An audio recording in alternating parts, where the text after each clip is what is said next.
late ka na yata nakauwi kagabi. Ilang beses ka ba dapat pagsabihan? Ang hirap sa'yo, parang hindi importante ang mga sinasabi namin. Kaya pinapaliwala mo! Paulit-ulit namin sinasabi sa'yo, hindi ka ba nakikinig?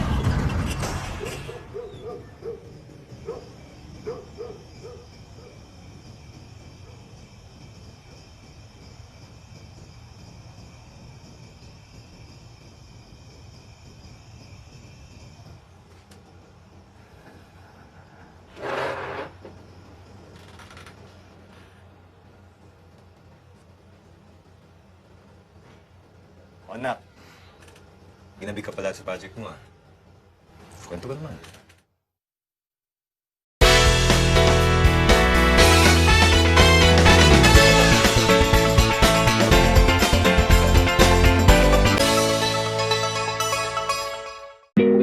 Good day, Pinas. Good day, Katbalogan. We will now going to encounter the different kinds of ideas from random students about the 6 theories of human development. I am Joey Carlo Rosales Barast, your host. Join us of understanding. Darbyl Papuran from Samar State University. Before we dive in for the questions, I would like to ask, how are you? I'm good. Oh, that's good to know. And first, how does your family influence you of being who you are today? As a child, family is the closest and most immediate environment that directly shape us. They provides the foundation of values, beliefs, and socialization. So during your growing up stage, does your environment affect your moral?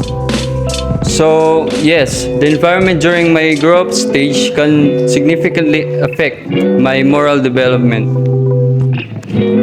And what was your experience in your environment that you think it was right to adapt?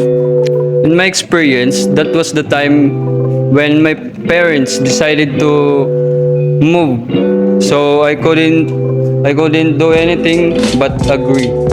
It was only right because I tend to adapt quickly the environment there, which I like better than before. That's nice. So have you experienced the peer pressure towards your environment? In the past, when I was in high school, I always felt pressured to study hard because most of my classmates were already really good, and I needed to be diligent for the future of my family and for us to rise above poverty. And time goes by. Here I am continuously improving myself. Thank you. And the last, what was your message to our audience? For those who are dreaming, I can only advise that we should not give up. Our family, friends, and loved ones are there to support us. Thank you. Thank you so much. Hi, I'm Suan. I'm the owner of Luxury. Hi, Miss Sophia. From the very moment when you were a child, is it really your dream to become a fashion icon, especially that your mother is also a successful designer? Well, I must say no because even when I was a child, I am very confused with what I want.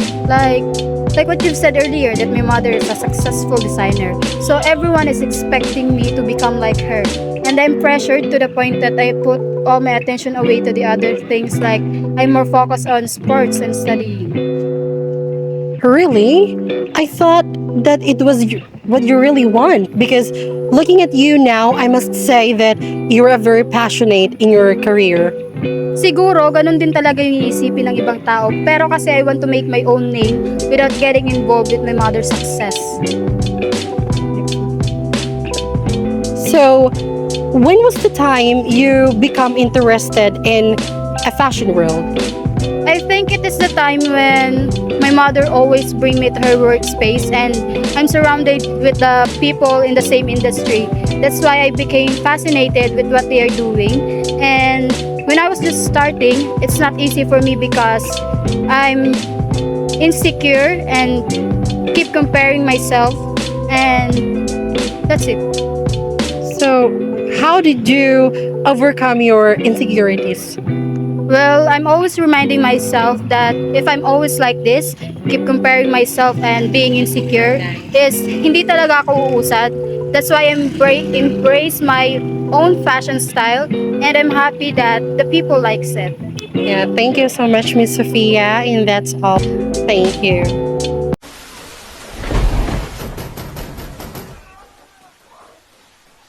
Huyo po. Ako to, nanay mo. 0985498023 na ako ngayon. 0985498023 daw po. Hi. Sino to? 0910291565. Ako to, mahal. 0985498023 na ako ngayon. Scammer ka! Huwag ka na ibang manloloko! Ako to. Totoo ang sinasabi ko. 0985498023 Natakot ako. Huwag kang mag-alala. 0951912249. Kahit na anong sigaw niya, hindi niya tayo malalako. Hello! Uy! 093027904894. Kasilong naman. Hindi kita kilala.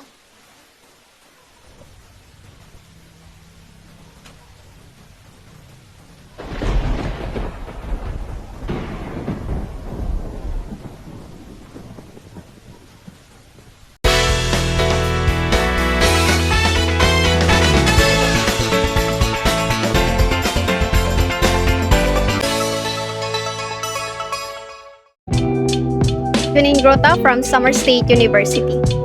It's great to have you with us today. And could you start by sharing how Vygotsky theory has impacted your educational journey? Well, Vygotsky theory particularly has concept of the zone of proximal development has been transformative for me. It emphasized the importance of collaborative learning and the guidance from peers and instructors.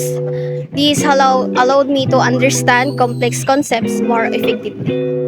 It's interesting. Could you give us an example of how you've applied Vygotsky theory in your educational experiences? Sure, in my studies, I often encountered challenging subjects. But instead of struggling on my own, I actively asked for peer instructions and guidance from instructors. Through collaborative discussions and received guidance, I've been able to bridge the gap between what I think I couldn't comprehend and what I can now understand with support.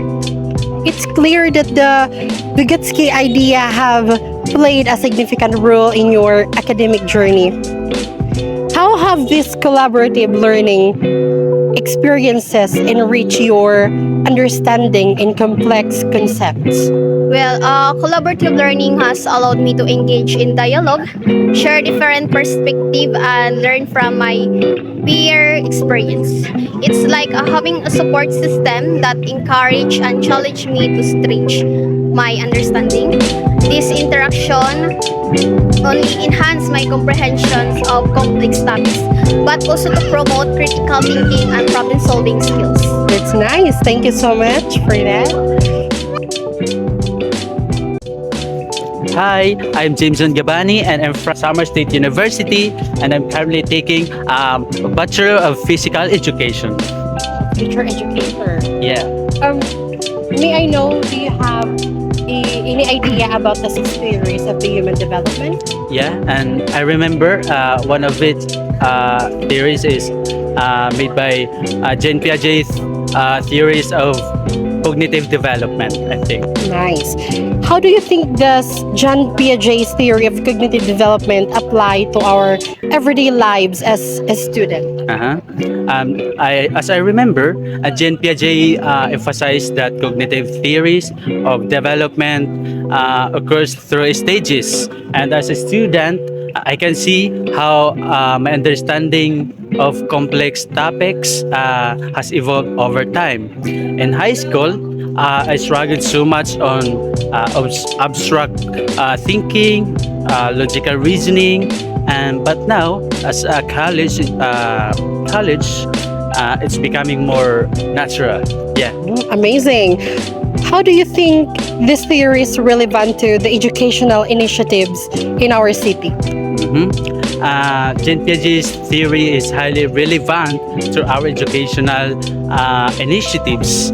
So, by understanding these stages, our educators can tailor their teaching methods to match the cognitive abilities of children at a different ages.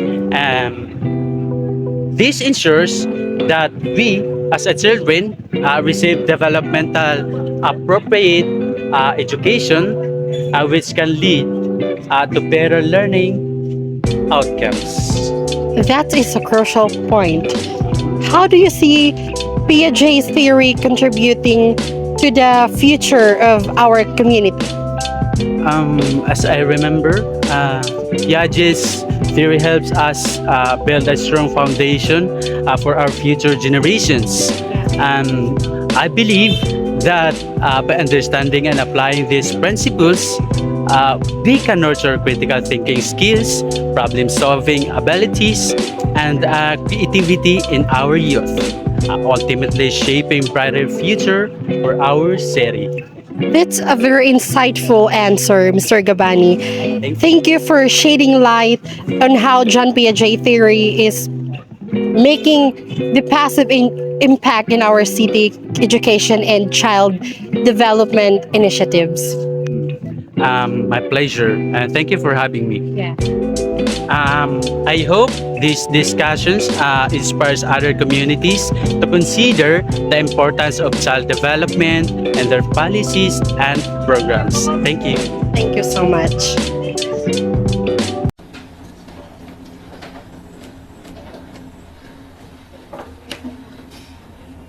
Ma? Oo. Ampun po ba ako? Ha? Sino naman nagsabi sa'yo niyan? Kasi ma, lagi na akong inaasar sa school eh. Ampun daw ako ma eh. Anak, di ba sinabi ko sa'yo huwag ka magpapa-apekto sa sinasabi ng iba? Pero ma, sabihin mo sa akin ma, ampun po ba ako? Ha? Ma! Ampun ba ako? Ha? May paliwanag mo ba ba? May paliwanag mo, bakit may 4 na baso ako sa likod?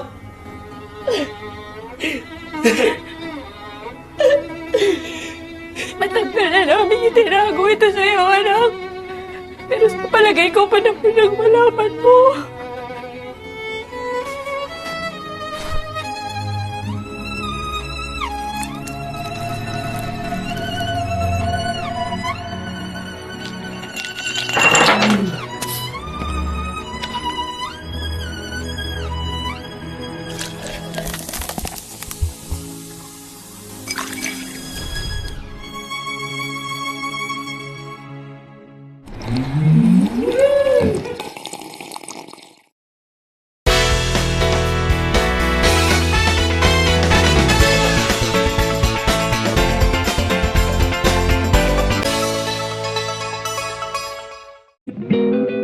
I am Ian Bencio and I'm business influencer. If you don't mind, can you give us a brief story of your life on how you become what you are today? As I grew up, I realized that being an influencer is a significant responsibility, and I also realized that I'm not only making others people happy, but I also provide inspiration to those people who listen to me. Are there any instances that you thought you couldn't pursue your career because you are doubting yourself? If so, how did you overcome it?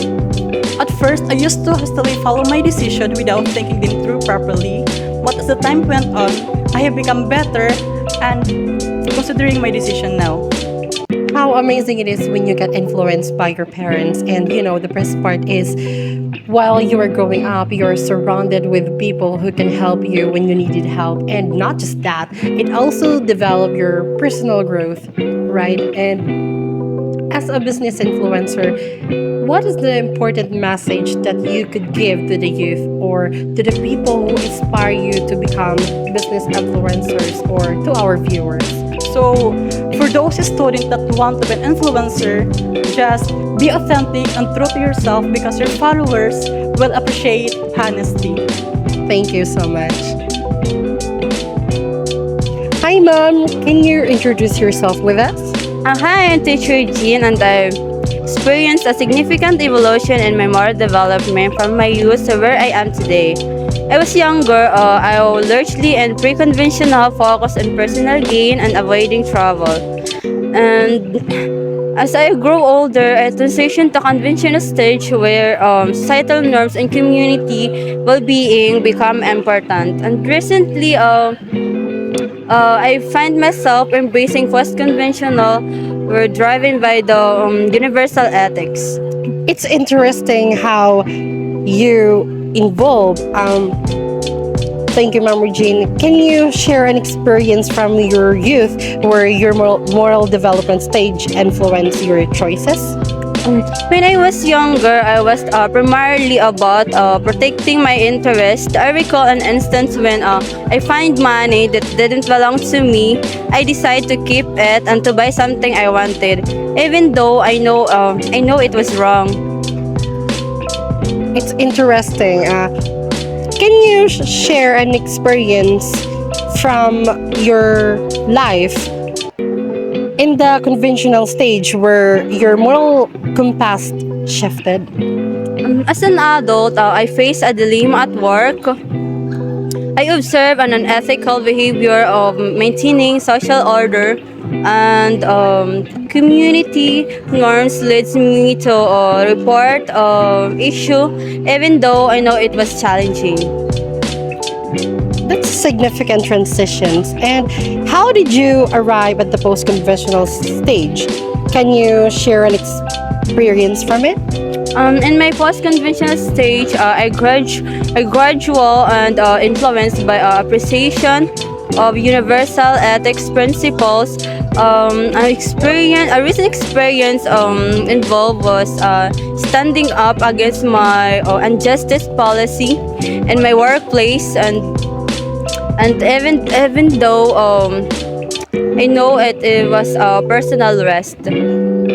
Your journey is a powerful illustration of how your moral development can evolve throughout one's life. Thank you, Ma'am Regine, for sharing your experience with us. Thank you so much, Ma'am. Thank you.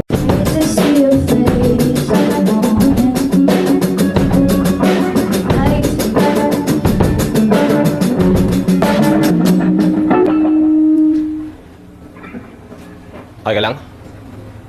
I can't do this anymore. I quit. Ha? Anong ibig mo sabihin? 5 taon na tayo magkakasama, oh. Yeah, pero never ko naman naramdaman na I'm really part of the group. Different from you guys. Ha? You'll never understand. Never understand what?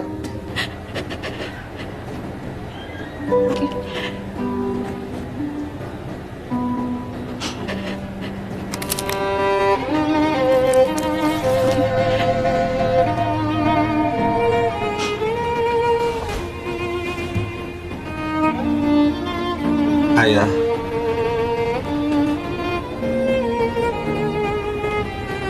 We understand.